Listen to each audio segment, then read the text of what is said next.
Edelbrock said I was supposed to read the spark plug. APP. Oh, wrong end. Yeah, the guy at Edelbrock, he said I was supposed to snip the exhaust pipe.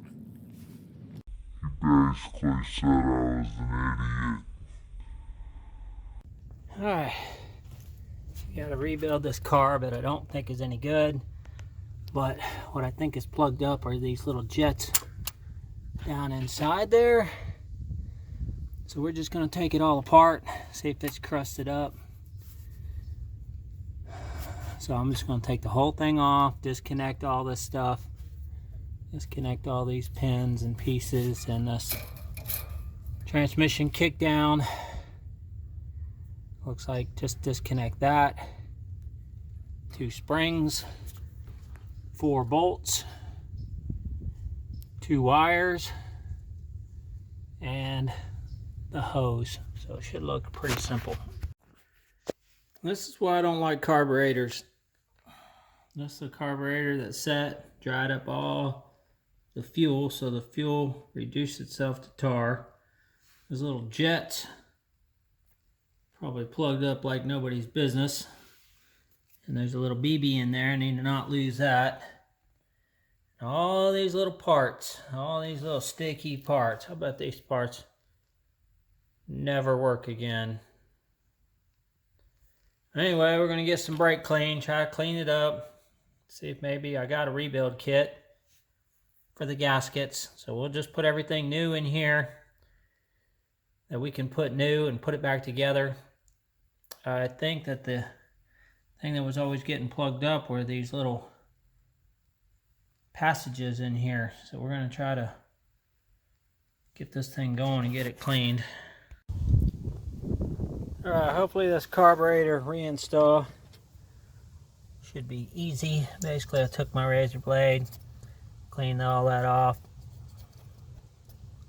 Don't have to be perfect, but I want to kind of get it as flat as possible. I see I missed a spot right there.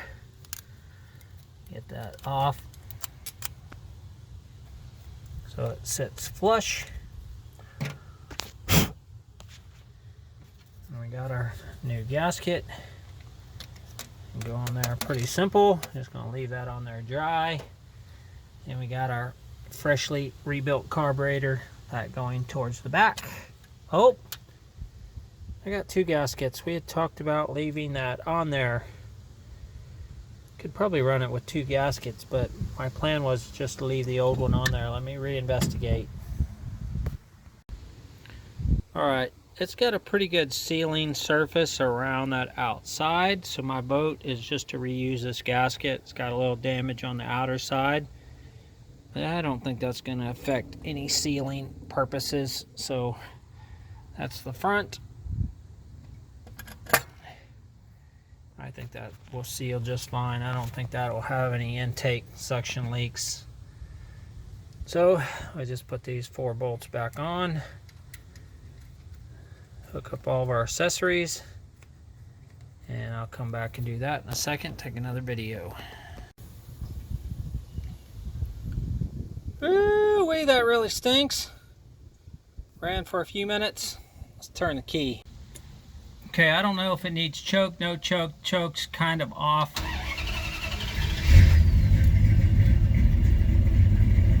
Trying to rumble to life. Oh, it's got fuel pressure. So some sort of setting or something. It's not letting it idle. But, and this isn't going back to 0. As soon as the choke kicks off, that's how much the choke's open. So maybe that's probably needs to be closed a little more. It's saying it doesn't need choke. Well, I know it's got fuel pressure, and I know the fuel pressure is fine. It's just, I don't know what's the matter with this carburetor. Never is run right. Jets aren't right. Not many monkey with it. Problem is, the car starts heating up. Starts getting hot. Smells like rat piss. But anyway, at least I got it restarted again, and it actually runs pretty good. It's just drivability. It won't idle good, and I'm pretty sure the timing's spot on. But it either goes from not wanting to idle to full throttle. So we're gonna have to either get some instructions and figure out how to fix the set the settings, give it 1 or 2 tries, but I'm not gonna mess with it too much. I just don't have much faith it's gonna work.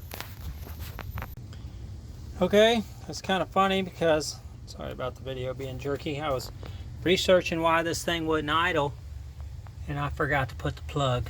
So that would have been pure suction going into that carburetor, pure air. So now I bet it's going to idle pretty good. So I think these are going to need to be one out, one, because now it might be doing some weird stuff. So that's half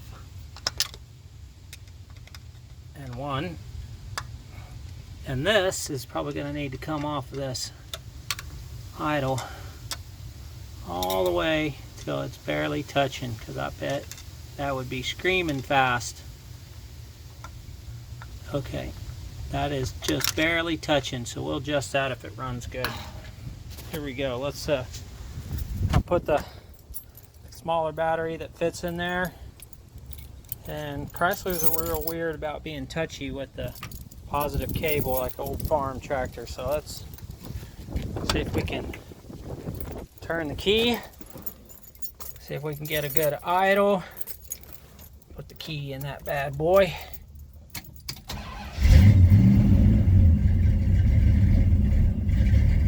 A little better. Ah, didn't get out here fast enough. So let's set that out, just a bump.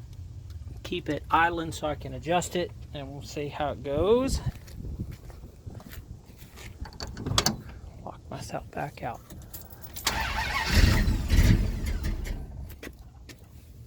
The throttle pump works pretty good. One pump. Oh, that's what I mean about the classic starter. If I don't have the right position on that battery, it gets a false signal. Alright, while I'm farting around trying to figure out what I'm going to do about whether I'm going to replace this Edelbrock, I took those out, squirted them with the brake clean, lightened up on the choke a little bit. It was down here, I moved it up to there. So I'm going to fire it up and see if it will idle. I think I have this way too tight, so I need to try to back that off a little bit. That's the idle screw. But the choke idle is down here in the back somewhere. Oh, look at that. That's a little bit of stuff coming out that. Yeah, and that's that spot right there. So, I mean, this has been leaking gasoline. So that's not good. You don't want to leak gasoline. It's definitely coming out of that butterfly location, so that's probably a done deal. You're not going to fix that. So that carb will be just going in the trash. But let me fart around with it a little bit, see if it'll work. But we know this is a 1406 600 CFM. I believe way too big for this car, so we're going to go through that and try to get a better sized carburetor to fit this little 318. Alright, just fixing the stall. All that hissing's coming from up here. Probably could set the choke a tiny bit higher, or the speed. That's basically how long the choke's going to stay on. And then there's a little more air. Huh. Well, we'll see what it's going to do here. I've still got the choke on pretty good. Play with it, see what it does. Basically, as soon as I gunned it, kicked off the choke, it pretty much stalled immediately. So I don't know if it needs some better idle speed, but that's what's messed up, because if you're pre-idling that, let's see if that'll close. So the choke's already off. It doesn't have choke no more.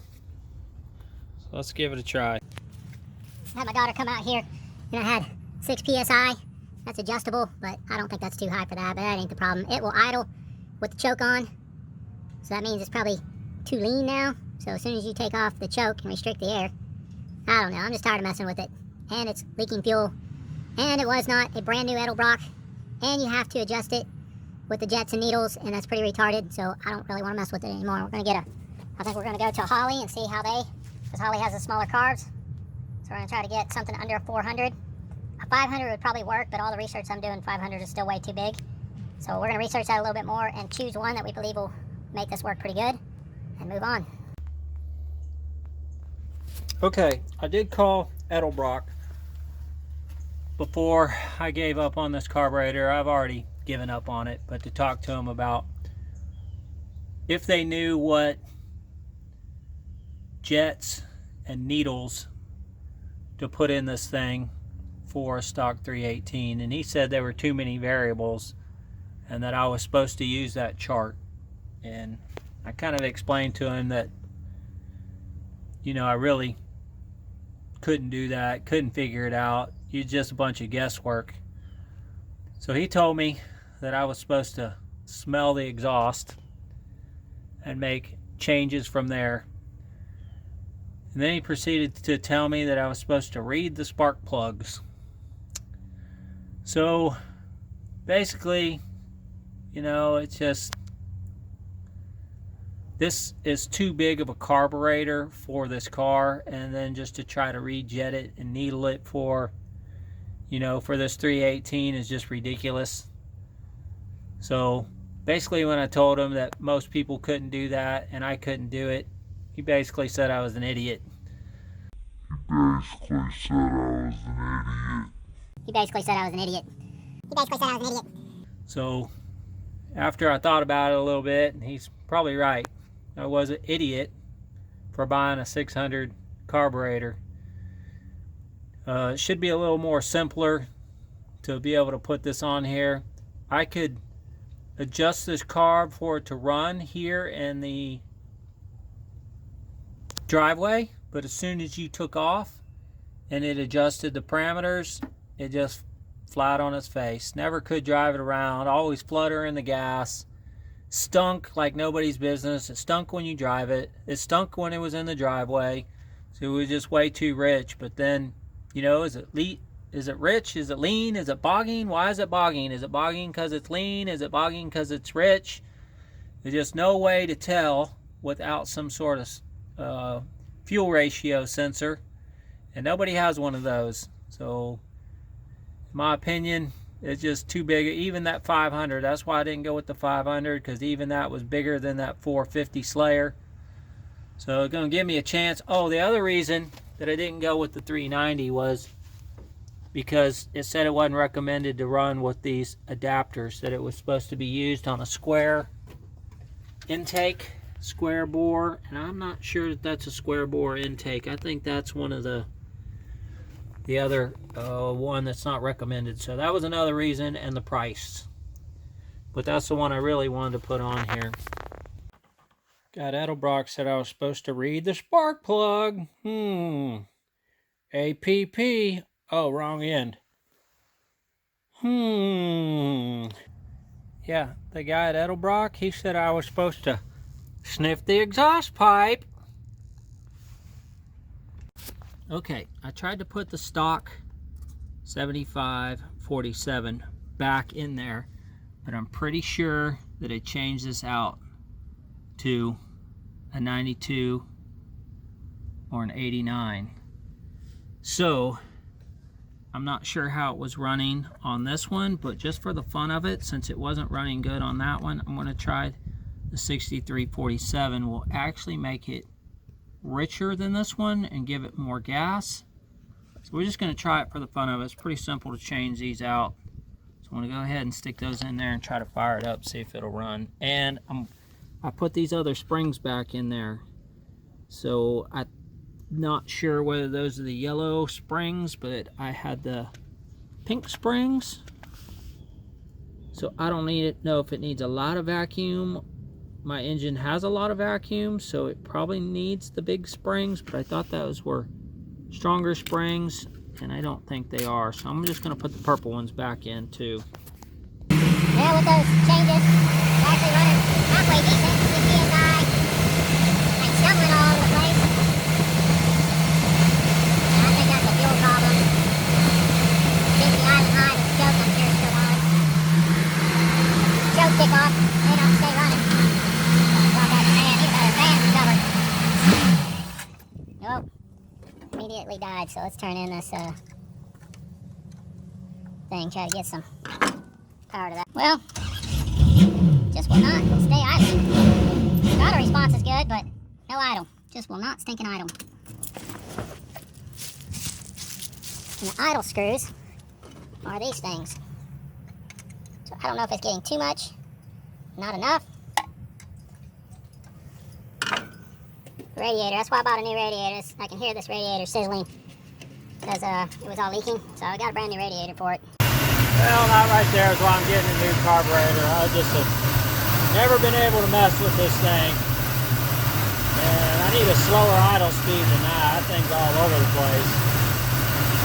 So I'm not sure what the problem is, but go get the new radiator, get it put in real quick, get the new carb, move on to the new fuel filter, put the trunk on, and the wipers, we'll get all that done. Got Edelbrock said I was supposed to read the spark plug. APP. Oh, wrong end.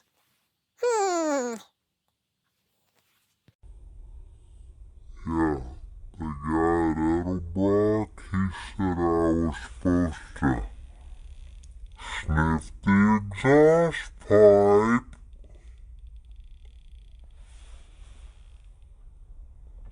He basically said I was an idiot.